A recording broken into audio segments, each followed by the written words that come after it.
But if you're on the terrorist watch list, you're on the no-fly list, you should not be allowed in the country. And if you're apprehended, either at the border or within the confines of the nation, you need to be deported immediately. We also are a sovereign nation, and we need to secure our border, and we determine who comes in. They have had so many illegal children enter the state of Texas. It's the equivalent of 10 or more school districts, new school districts. And these children are going to have an impact on the state school system. Illegal immigration is called illegal because it's illegal to violate our sovereignty and enter our country. Hello, everyone. I'm Rebecca Weber. Welcome back to another episode of Better for America. And today I'm thrilled to have with me a true patriot, Congressman Jeff Duncan. He has been fighting the good fight in Congress for South Carolina's 3rd District. Congressman Duncan is one of the leading voices on national security, fiscal responsibility, and his recent legislative efforts are making waves on the immigration debate stage. One of his key bills, the No Social Security for Illegal Aliens Act, is something AMAC Action fully supports. It ensures that taxpayer dollars, your hard-earned money, goes to those who deserve it. American citizens, not those people who are coming into our country illegally. Congressman Duncan, thank you so much for joining me today. It's great to have you with me. Well, thanks for having me. I look forward to a robust discussion here. Terrific. So, Congressman, I want to jump right in. AMAC, as you know, is an organization that represents Americans 50 and older. Many of our Americans are, living on Social Security, and they understand that Social Security insolvency is something that needs to be addressed. Your No Social Security for Illegal Aliens Act has really garnered strong support from AMAC members. Can you explain how this legislation not only would preserve Social Security for American citizens, but also addresses the broader issue of illegal immigration incentivization, right? We're incentivizing illegals to come over if in fact they have access immediately to Social Security benefits.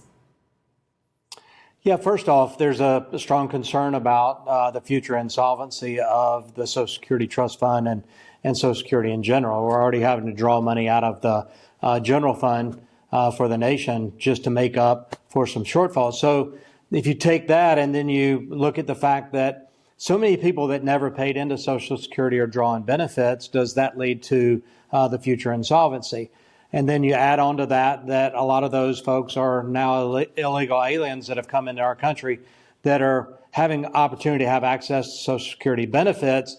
And that's wrong. They've never paid a dime into it. Hardworking Americans that have paid incrementally through their working career, hoping to have that benefit in the future and Social Security benefits, now risk possibly not receiving those benefits or receiving a much reduced benefit than they expected. So we have got to address as a nation not only illegals, but others that are drawing benefits out of the Social Security money that never paid a dime into it. And ultimately, we've got to address in Congress how we're going to make sure that the Social Security fund is solvent for just this generation, the retirees, but also for future generations. I have 3 sons that are entering the workforce or have entered the workforce.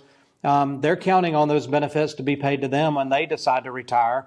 And we want to make sure that our nation does take care of the seniors that are drawing benefits today, but also for future generations that will continue to pay into the fund.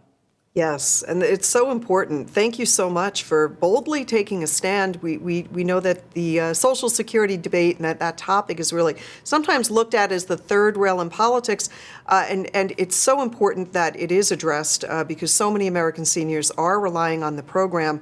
I want to thank you for the work that you're doing there. AMAC and AMAC Action we have some great solutions, so we look forward to bringing some of those ideas to the table, sir.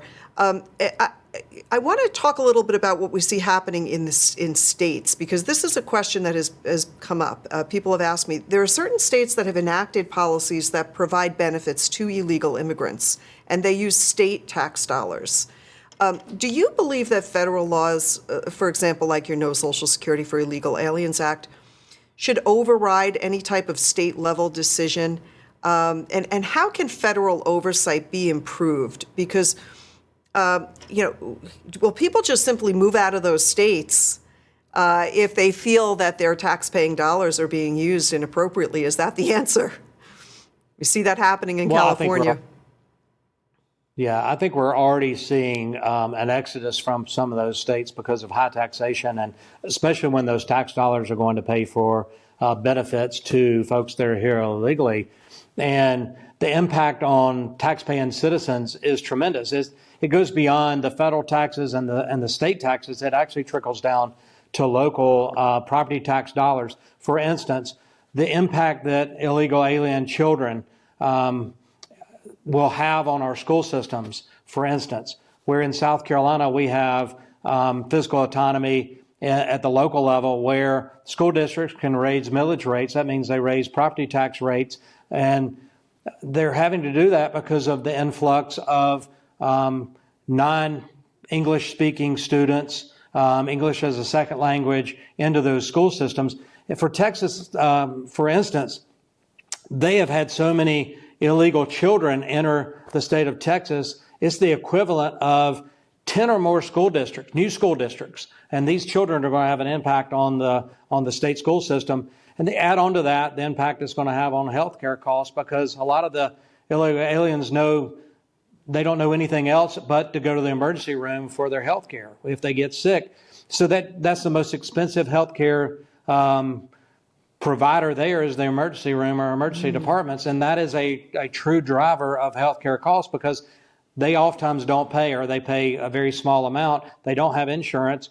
And the emergency room or the hospital system has to pass that cost on to folks that can pay. That drives our insurance rates up. That was one of the drivers for Obamacare at its onset, was the cost of healthcare that was being driven by overuse of the emergency departments. And so these costs are passed on in higher insurance rates for our constituents.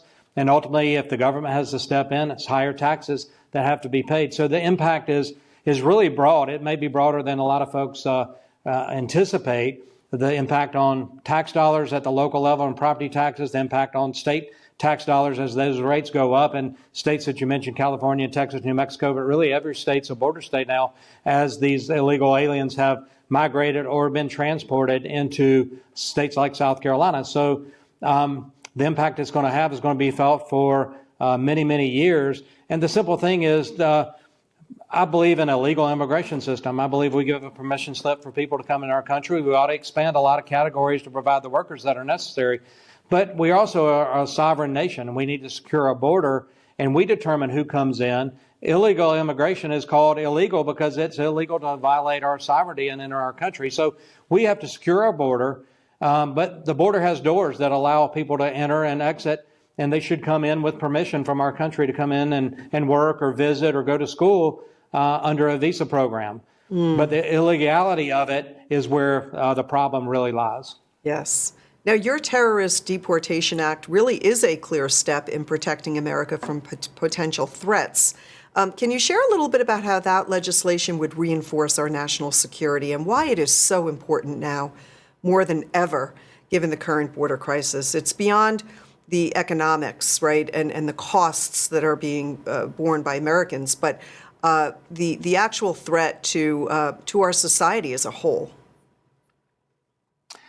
Yeah, well, if you think about the border, first off, we have no idea who's in our country, because the numbers that you hear from the administration are really people that had touches with law enforcement in some way. We know who they are. They've been released in many ways, but there are a lot of people that are in our country because of the open border that we have no idea who they are. We had no encounter with law enforcement, and so they reside in our country. We have no idea who's here. The second thing is, we know that terrorists, people on the no-fly list, terrorist watch list, have tried to, and some have entered our country or been released in our country, which is beyond comprehension to me. But if you're on the terrorist watch list, you're on the no-fly list, you should not be allowed in the country. And if you're apprehended, either at the border or within the confines of the nation, you need to be deported immediately. No fly, goodbye, and get them out of our country. They're on the terrorist watch list for a reason. They have ties to Hezbollah or Iran or other terrorist supporting countries or organizations. They should not reside in our country. That is a clear and present danger to the nation. Yeah. Well, and we see what's happening in sanctuary cities. They are continuing to pose challenges really to this federal immigration law enforcement.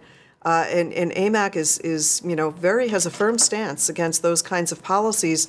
Can you speak to the Mobilizing Against Sanctuary Cities bill, which holds cities accountable while ensuring really safety of American citizens? Yeah, the whole sanctuary cities concept is asinine, in my opinion, because you're in violation of federal law and oftentimes in state laws. And when states like Arizona step up to try to enforce some federal laws because the federal government is failing in its duties, those cases go to the Supreme Court. And Arizona was ruled against in the Arizona versus the United States. But if you'll go and read the Scalia dissent on that, it really talks about state sovereignty and what states can do and what states actually are. Are they sovereign states that have laws and should be able to protect their international border, which Arizona and the other border states have, or are they just administering arms of the federal government? I believe in state sovereignty. We are a republic made up of 50 states that govern themselves in so many ways, but when that flies in the face of what some here in Washington believe that states are, then court challenges are put out there. So states should have the ability to enforce their laws, enforce international border laws that the federal government is ignoring because of the impact that those illegal aliens have on, as we talked about earlier, state services. That's Medicare, Medicaid, that's school systems, that's healthcare systems. Arizona and other state taxpayers are going to pay a lot for that, not just federal taxes, but at the state level to provide the services that these folks are going to be taken advantage of. And so we have got to make sure that we allow the states to enforce their laws. Sanctuary city laws fly in the face of all that. That is a very, very good point and very true. Sir, before we let you go, I want to talk about this critical need to address the issues that the SAVE Act really seeks to solve.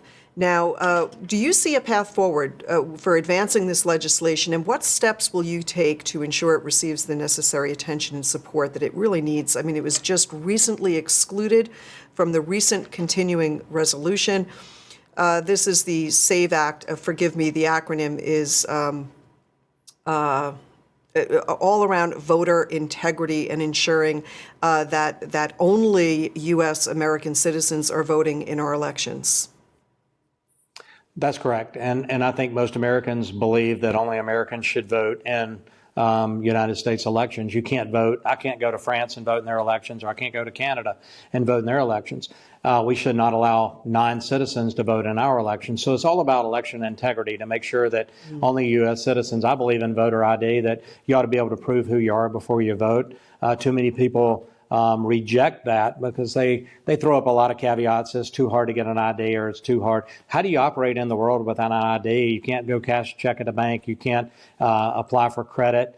You can't own a home or even go to a home mortgage closing without providing ID that they make copies of. That goes back to the Patriot Act, but yet we're going to discount the Patriot Act when it comes to the integrity of our election systems, and that's just wrong. And so the SAVE Act, I think the path forward is just going to be a new Congress and a new administration that actually supports the integrity of the election.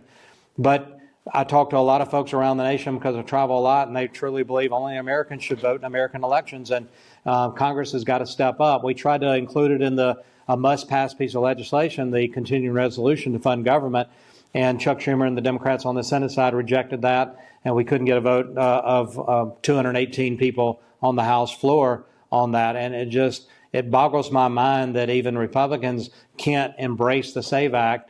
And it got muddied into a lot of other continuing resolution politics. But at the end of the day, we've passed the SAVE Act out of the House. Senate is sitting on it. We're trying to do it again. But it's important for the nation, and I hope the next Congress will deal with that and deal with it swiftly so that it will apply to the midterms and ultimately to all U.S. elections. Yes, it is so important. And for all of our great listeners, you need to know all about the SAVE Act. I believe it's Safeguarding American Eligibility, your voting eligibility. But we want to ensure that every legal vote counts. We need free and fair elections. So make sure when you go to the ballot box that you know who you're voting for. Do they stand in support of Americans only voting in our elections? This is a critical issue. If we don't address it now, I'm fearful that, we could have anybody come to this country and overrun and overtake our elections, which is not the way it should work. So, Congressman Jeff Duncan, it is an honor to have you on the show. I want to thank you for representing South Carolina so well and doing a terrific job. You're in so many subcommittees, and we just support the great work that you're doing to strengthen America. Always good to have you with me. Well, thanks for having me on this morning, and God bless us, and may God continue to bless America. Amen. And God bless you, sir. And to everyone out there listening, be sure to join or renew your AMAC membership. Tell your friends and family all about AMAC. There is strength in numbers. Thank you for joining me today. I'm Rebecca Weber. We'll see you again next time. Have a great day, everyone. We are proud to have First Fidelity Reserve as our official bullion and rare coin partner, as they have supported AMAC for over a decade. They are offering our members a free copy of their award-winning Precious Metals Guide to make investing in gold and silver safe and easy for you. Over the past 4 presidential election cycles, gold has trended upward, and this year looks to be the same, as experts estimate gold will gain 25% in 2024. So, don't miss out on $2,500 gold. Call First Fidelity Reserve, 800-336-1630. That's 800-336-1630, and get your free 38-page Precious Metals Guide today. The Better for America podcast is proud to be supported by Senior Resource. At Senior Resource, the focus is on empowering seniors, retirees, and their families. That's why they created the Senior Resource Podcast Network, a platform packed with informative podcasts that educate, inspire, empower, and even entertain. Their goal is simple: to provide expert advice on topics like retirement, Medicare, senior housing, aging in place, caregiving, and much more. With a variety of shows covering all the important issues, listeners will hear from subject experts and get helpful tips to make their retirement journey the best it can be. Visit seniorresource.com/podcasts and start listening today.